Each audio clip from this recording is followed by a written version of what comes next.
guys, this is Chris. Welcome back to my channel, 240 Rescue. I have been busy, but I promise to update some of my other videos later. I just wanted to make this short video just in response to a lot of people have been messaging me. Like a lot of you guys have been asking for help about your KJET 240s. And I'm really flattered. Unfortunately, I'm not really able to help in every single case, just because unlike electronic fuel injection, the KJET or CIS cars are a lot less predictable when it comes to their problems. But I thought I'd shoot this short video just to kind of shed some light on how you can diagnose your KJET problems. So aside from some hand tools, the most important and main tool that you will need for this particular testing procedure is this. This is a KJET or CIS fuel pressure gauge. This end goes into the fuel line that goes into the fuel distributor. This end goes into the big line on the fuel warm-up regulator or the control pressure regulator, and then you just have a pressure gauge that reads in bar and PSI. Your normally functioning KJET system, your fuel system pressure should be around, I'd say 65 to 75 PSI, or between 4.5 to 5 bar, right? Your control pressure is supposed to be lower. It's going to be under the 2 bar range. I suspect that what's happening on these cold starts is that my control pressure is way up here, and it's not allowing the car to get enough fuel on those cold starts. So these testing procedures really don't require you to remove the intake manifold, but I'm going to go ahead and do that just for the sake of the video, so you can get a better glimpse at what's going on underneath all that.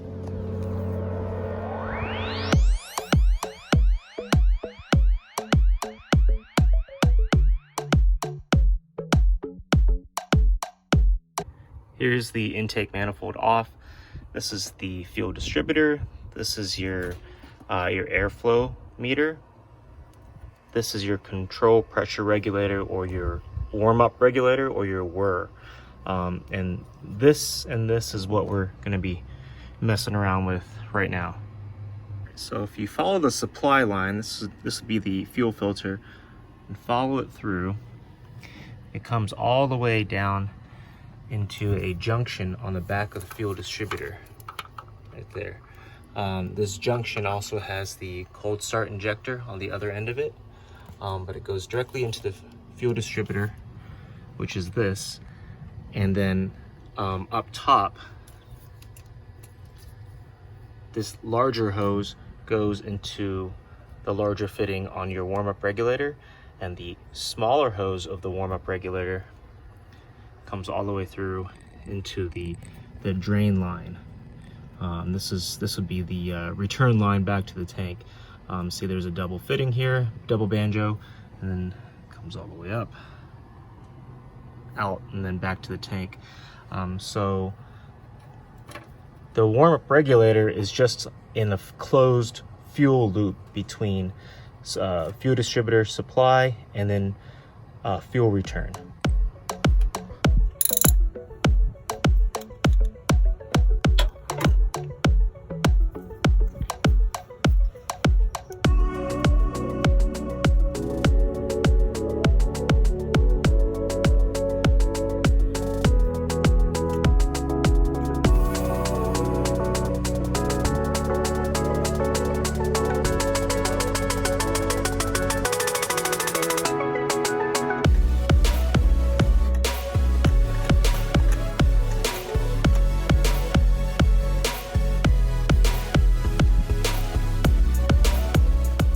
So here's the gauges hooked up.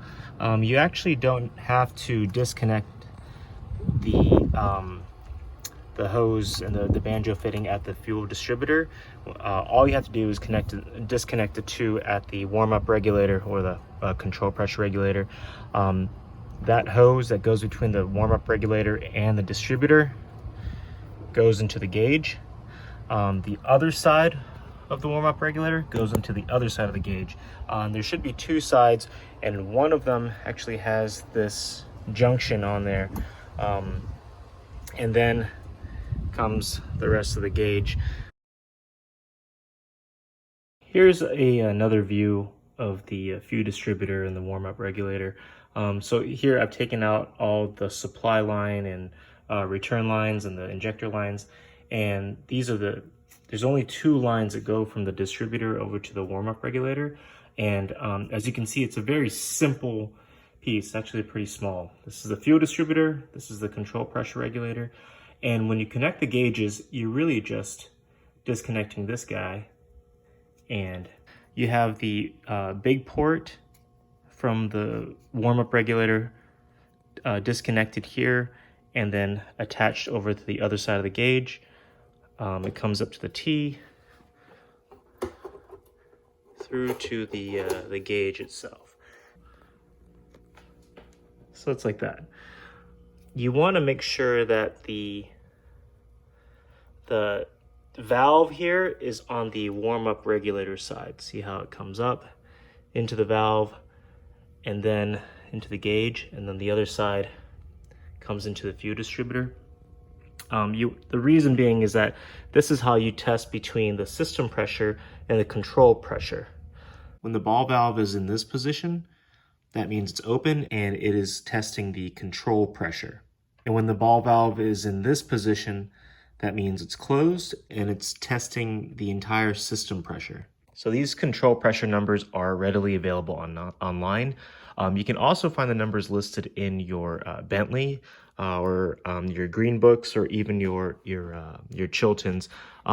Essentially they tell you where the control pressure should be at what ambient temperature, it's what outside temperature. So when we talk about pressure tests and control pressure and system pressure and line pressure and all that stuff, it gets a little confusing. This is a rough chart, a graph chart of the control pressure. When it comes to your line or system pressure, there is no chart for it. It's not on a linear scale. It's just whether or not your fuel pump is able to provide enough fuel pressure for everything to operate. And that minimum is 60 or 65 psi. So for your system or your line pressure, there's no chart. The chart is only for your control pressure. And you'll notice here is that on the y-axis, it's all for your pressure side. This is your fuel pressure side. Your x-axis is going to be temperature oriented. The pressure, it doesn't bottom out at zero. Just because even with the control pressure regulator completely taken apart, it's not going to be sending out 0 psi of fuel pressure. It's still going to give off something. If it's ever at 0, it just means there's no pressure in the lines, and that doesn't need to be on the gauge, on the graph at all. So where your pressures lie on this graph is it's going to be dependent on your control pressure regulator. For my 77-242, from what I can tell, according to other Green Books and stuff, my around 50 degrees Fahrenheit, the pressure should read around 14 psi. And then once it gets up to 104 degrees, I'm seeing that it should read around 2 psi. So this control pressure is just simply for the cold side. Once the car is warmed up, your control pressure regulator operates completely closed. And a closed control pressure regulator's pressure reading should be just under the system pressure. For my car, this is where we're at.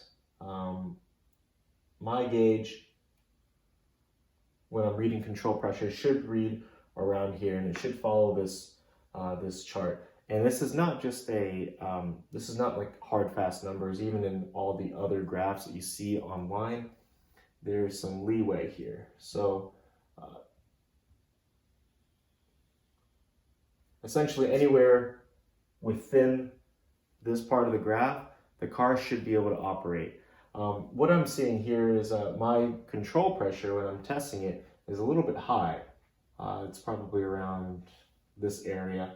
And that makes it so it's more difficult for fuel to enter the car when it needs it, when it's cold. So an increase in control fuel pressure somehow makes it so the engine gets less fuel.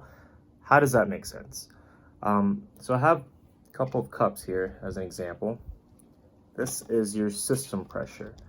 This is what's providing fuel to your engine and your injectors. Over here is your control pressure regulator. And this is your fuel pump. It's providing all of the fuel that's necessary for the car to run. So let's go ahead and fill up the system pressure.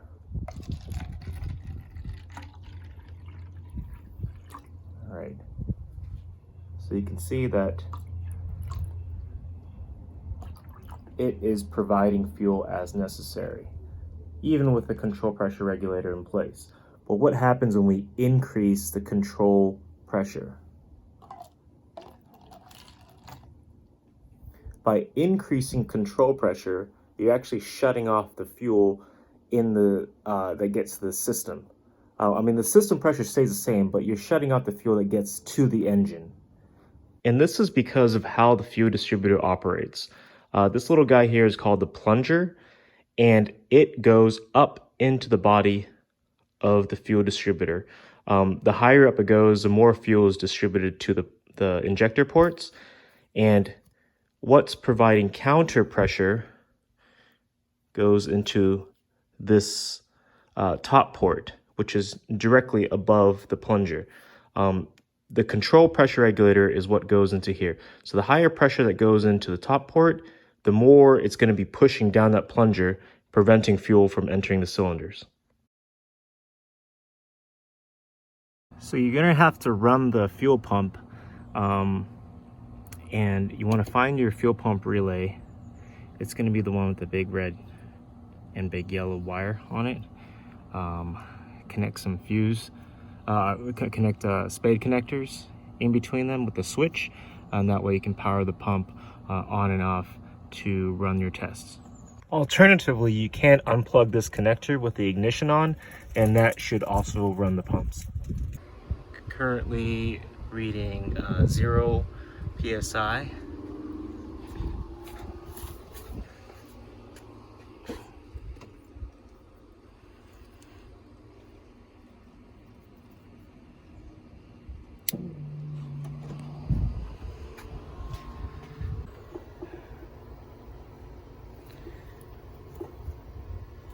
All right, it's closed up.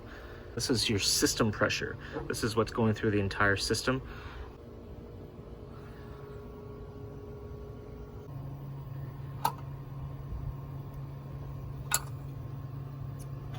And you can see how the pressure drops.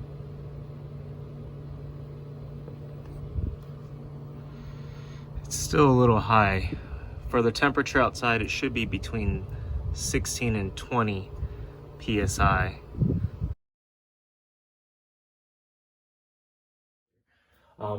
So in the event of a low system pressure and a low control pressure, your likely suspects are going to be a bad fuel pump, leaks in the fuel system, the line pressure regulator, which is on the back of the fuel distributor that goes into the discharge back into the tank. Your line pressure regulator could be malfunctioning, a clogged fuel filter, or any blockage in the tank, or a blockage in the tank screen. In the event of a low control pressure but a high system pressure, you might have a bad control pressure regulator. So usually doesn't happen. Your control pressure regulator could be misadjusted, which I will get into in a later video. Or you could have a leak at the control pressure regulator that's not allowing it to gain any sort of pressure. In the event of a low system pressure but a high control pressure, I don't know. That's not really something that I think could happen, just because if you have a low system pressure, your control pressure will also be low. It's all part of the same fuel system. So this is a scenario that I don't really think I'm going to see often. But this is a very popular and common scenario, and this is what I'm experiencing. Your high system pressure, normal, but also a high control pressure.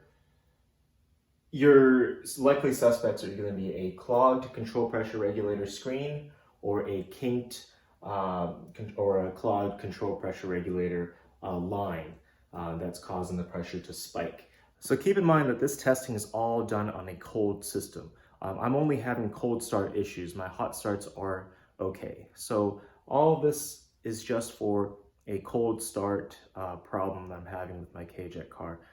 Keep also in mind that this is just with the NA stuff. I'm sure some of the stuff that I've talked about will apply for turbo KJET stuff, but you know, I can't really verify that. And lastly, I am not a KJET expert. As much as I've talked about it, this is all stuff that I've learned very recently myself. I'm not, you know, like an authorized KJET or CIS technician or anything. You know, just a regular guy who likes old Volvos, and I just happened to read about this and I wanted to share this knowledge with you. So a lot of the information I share with you, you know, might be inaccurate or not up to date. You can always feel free to correct me in the comments. I'm always eager to learn more about this type of stuff. Remember that checking your control and your system pressures is just really just one step of the diagnosis process when it comes to these older 240s. This is, and simply what I've done is, like I said before, just the cold pressure testing. You still have warm pressure testing that you need to check on, as well as all the other things that go on with other 240s. You know, you have your fuel pumps and your fuel filters, your idle air motors or your air slides, rust in the fuel tank. You have all your system relays. Oh, boot leaks, intake boot leaks can happen with the KJET cars. Vacuum leaks, you have vacuum leaks, cold start injectors, intake manifold gasket leaks, throttle body gasket leaks, airflow meter adjustments, thermal time switch that's also connected to that cold start system. You have your injectors that can cause issues as well, not to mention some of the wiring issues. And also on your ignition side, you have things that you have to check as well. So this is really just one small step, but it's definitely a good step in getting you in the right direction of what's going on with the car. And lastly, I wanted to thank you for watching this video. I know in the beginning of the video I said that it would be short, and I really tried my best, and I have to apologize for my rambling about the subject. The KJET system really is a fascinating system. It's also frustrating, and I'm always happy to learn more about it. So I want to thank you again for watching this video. In my next video, I'm gonna dive deeper into the control pressure regulator and see if we can't get those control pressures down to where I need it for proper cold start. If you enjoyed the video, please consider liking and subscribing, and I will see you next time.